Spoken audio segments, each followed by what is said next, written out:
Hello, this is Sabina at Cross Keys Crafts.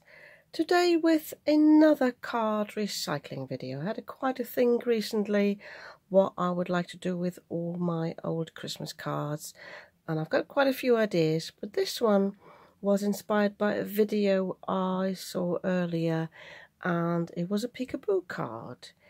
And I have watched videos before. Sam Calcott has done them, Jennifer Maguire has done them. This one was by Tina Zink, but I actually came back to Sam Calcott's video because she's got the right size for the card I wanted to use, which is a 6x6. So for this card you need ideally 3 A4 sheets. Takes quite a bit of paper. If you've got bigger paper, obviously you can cut it from those.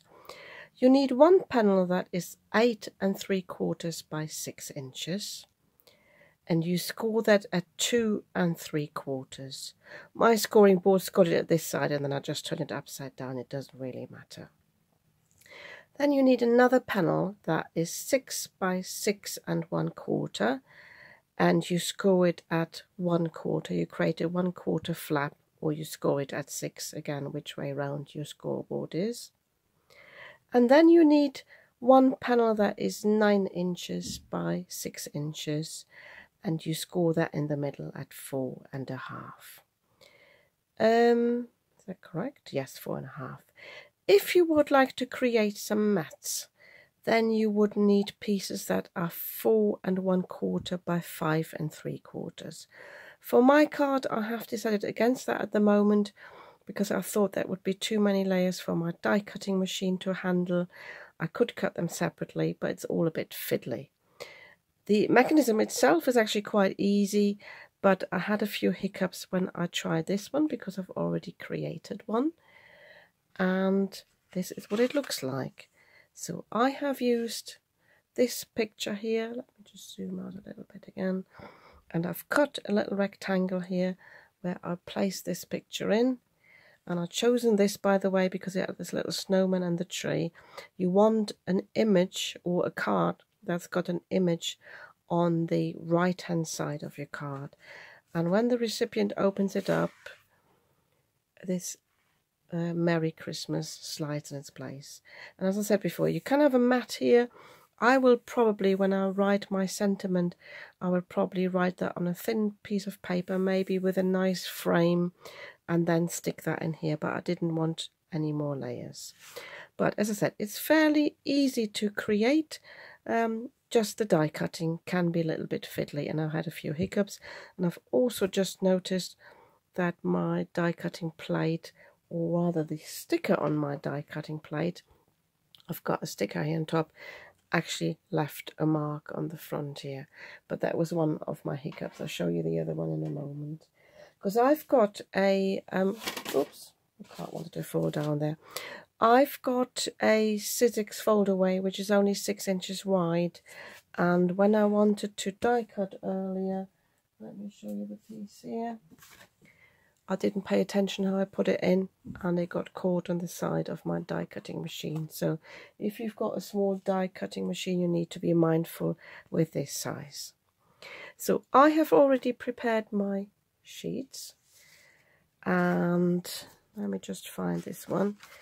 This one with the 2 3/4 flap, that's the front of the card, and this is what we're starting with first. So as I just said, you need a card that's got an image on the right hand side here.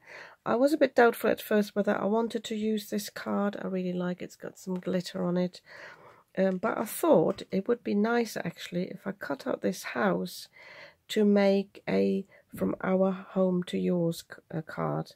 So I think it'll be perfect for that. I thought about using this one here, and a circle die would work for the robin, but I was a bit worried to getting too close to the Christmas here, and I thought if it says Happy Christmas on the outside, I wasn't quite sure what to put on the inside as a new greeting, so I dismissed this, but this would also work.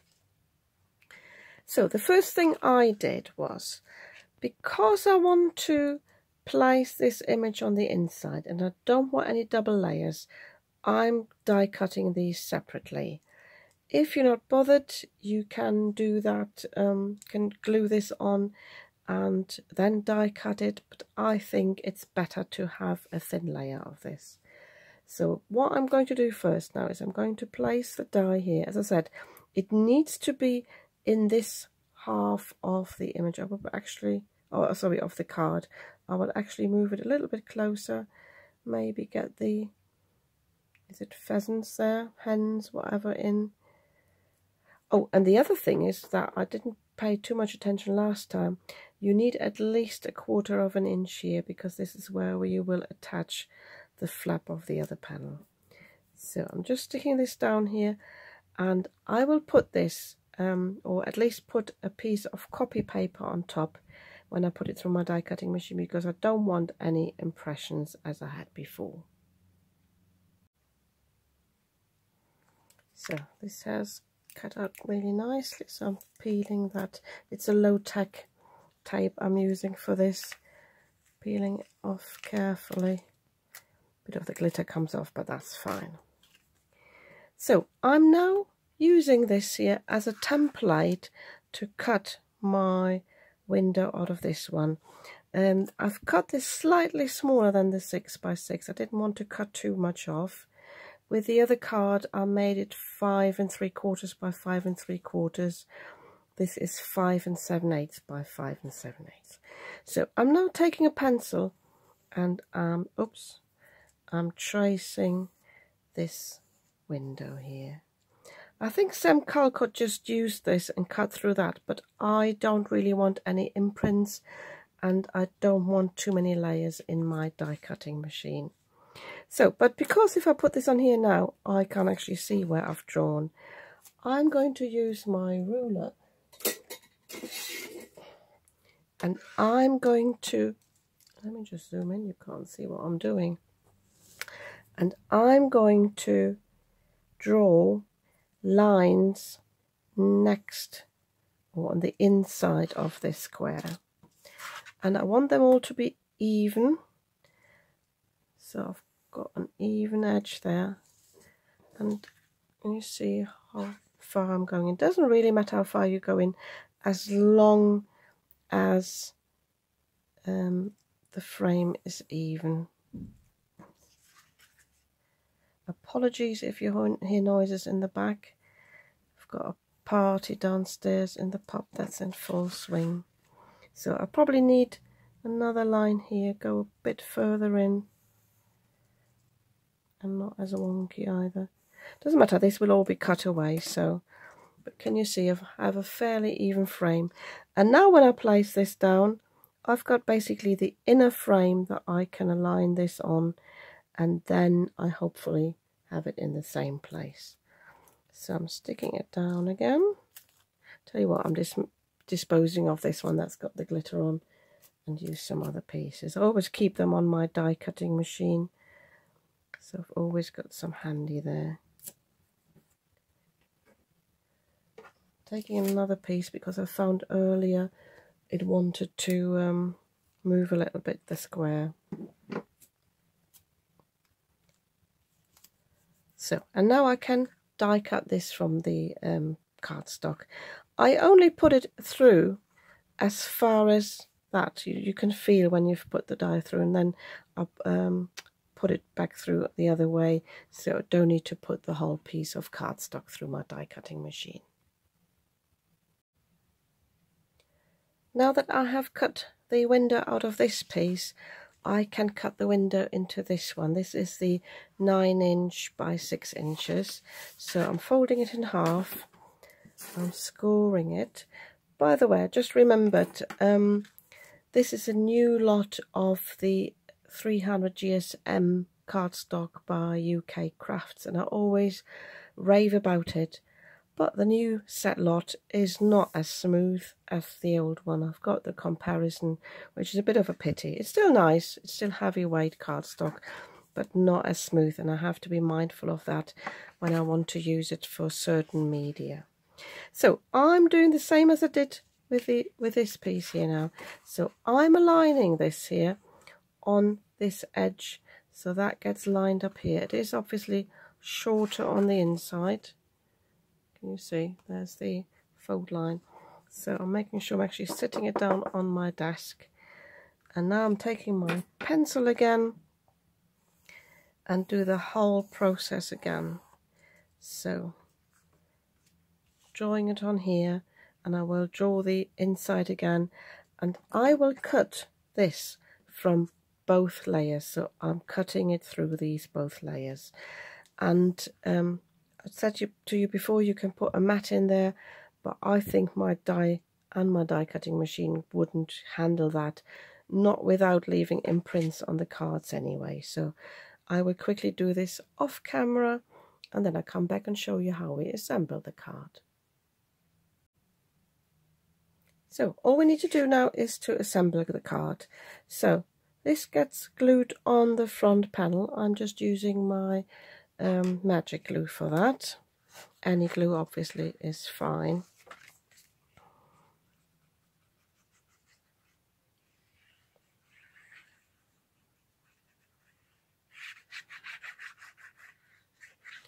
Don't know if you watched my first video. I think it was my first video of the series. No, it wasn't my first video, but it was one where I had problems of the glue leaving some marks on the cardstock. I have actually got an update on that, which I will post in one of my videos, so just be a bit mindful what glue you use. I find this one's fine unless it's metallic cardstock. So I'm just pressing this down thoroughly to not have any bubbles. I could use a bone folder as well, and then normally this is fine.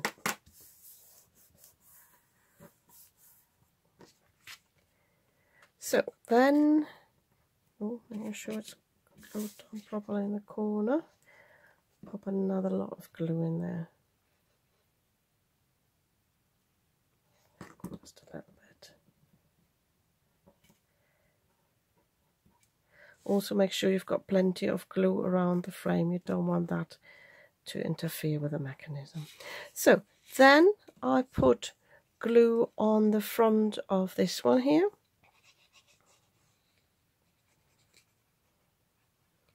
So again, making sure I've got plenty around here.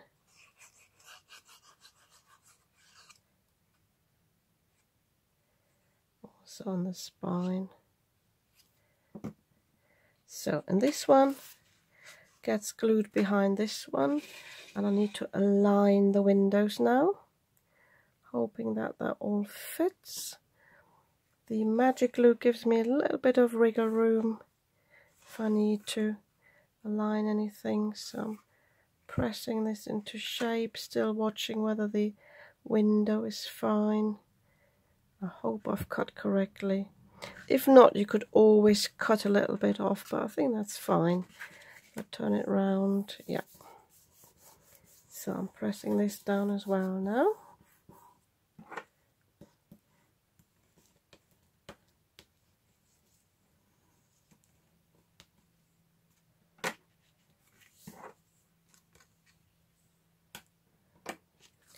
So, and then I need to fold the 1/4 inch tab here. Just pinching it first. It's always a bit tricky with a small flap like that. Give that a good burnish. And now this gets placed behind here, and that's why I said you need at least 1/4 inch there. So with the other one, I used my quick grab glue. I'm even contemplating whether I just want a little bit of red tape. I think that would work as well. I think it doesn't matter, but it might be a bit cleaner because it is such a small tab. So I just quickly get my tape out.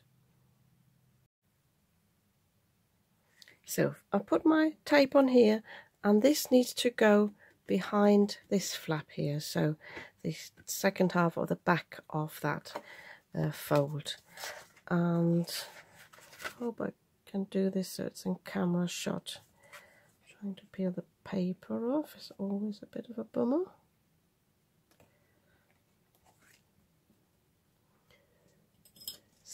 especially when you've got nothing next to it to grab it.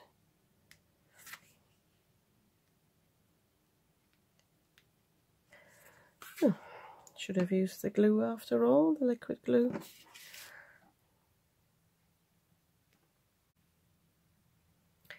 Well, that was one of those 2-minute jobs that turned into a 5-minute job. It even tore the paper a little bit here. I had to pull it off in the middle with a needle. Didn't even want to come off. I'm contemplating, I haven't used this tape in a while, whether it is too old and I have to dispose of it. So I will put a little bit of glue there, a little bit of glue there, just to make a hold. I think it's sticky enough anyway. But anyway, so this now goes on the back of here. So I'm placing this down on the edge here, and then I'm just pressing this down. I hope I won't regret this, not using the liquid glue, but yeah. Yes, I'm regretting it because it's not sticking where it should be. Oh. Tell you what, try to slowly peel it off, and then I will cut myself a new piece. And you can see what I've done here. I can rescue that. Oh, I'm glad it's happening on camera so you can see what I do sometimes. So I will cut myself a new piece, but I will cut a thicker flap just to cover where I've torn the piece. So probably 8.5, and I will stick it down with liquid glue. So don't use tape. I decided against making this flap any wider, but the paper's torn here a little bit, so what I will do to strengthen this, I will just put a little bit of clear tape over this seam, and I think that will be fine, and I think it will also work nicely for the mechanism. So nobody will see this, this will be hidden anyway. I think that'll be a bit nicer. So don't do what I did, just use normal glue. I use the Cosmic Shimmer to adhere this. So it's nearly done now. All we need to do now is, or I need to do, is place the image down. See, this is the mechanism. Now I've got the same problem I had with the other one. It wants to get caught a little bit here on the edge, but I think might be fine once I've used it a few times. So with the other one, all I did was I used my image and I put some glue on it and I placed it through. I had to force it through a little bit because obviously you've got a few layers there on the frame. So it doesn't matter which glue you use. I think I should actually use the other glue, but it doesn't matter now.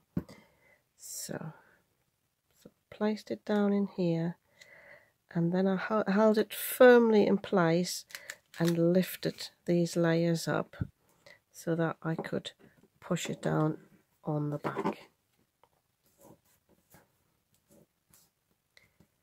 So the other thing I did, and I think Jennifer McMyer did that as well, is put a little bit of clear tape on the side of the image here. And that is because the other panel can get caught here when it wants to slide. And by doing that, I'm only doing a little strip on the actual image here and the rest goes on here. It basically creates a little bit of a well, a slide really to slide over that. So all I need to do now is to find a sentiment. With the other card, where is it? I used a sentiment that was from the other topper set. I think I made my first cards with those. I just cut this to size, just open this up and just placed it in there. It was perfect for that window. But with this one here, I'm thinking about stamping something. As I said before, from our home to yours would be nice. So I'll have a little look what I've got in my stash and then I'll be back. I found what I was looking for, which is this from our home to yours, and this I think is from the Made to Surprise. There was a special magazine one year and it came with these here. But there was also Made to Surprise Paper Craft Society box, and I think this might have been in that one as well. So I have cut a square that is slightly smaller than this one from blue cardstock, and I heat embossed the sentiment in white on this, and I can now, I've opened the card, so this is completely slid through, slid through, and now I can put some glue on the back here and stick this down. I could have cut it a little bit bigger, but I think it's actually quite nice to have a smaller square here. Just need to make sure it sticks down properly so that it doesn't catch anywhere in this mechanism. I think at a later date I might add a few stickles because the front is so sparkly, and I've got a matching stickles here with like a silver bluish finish, and I think that would be nice on the inside, but I need to leave that to dry thoroughly before I then close the card. But yeah, I think this is another good use of these cards or card fronts from my old Christmas cards. And yeah, I hope you like this idea. It's the first time I've created these, but it's always nice to have an easy mechanism or easy to create that leaves people like, ooh, that's interesting, you know, because you think it is really complicated, but it's actually not. It's just basically 3 pieces of card stuck together. Well, it's complicated if you don't use the correct glue and make a mess like I did, but otherwise it's really, really easy. Yeah, and if you like these cards, you might want to give me a thumbs up. And if you'd like to see more of what I'm creating this month, there are a few more videos to come up with my old Christmas cards. Yeah, with the recycling of these, then you might want to subscribe to my channel. I'd be very happy about that. And I'll see you soon with another video.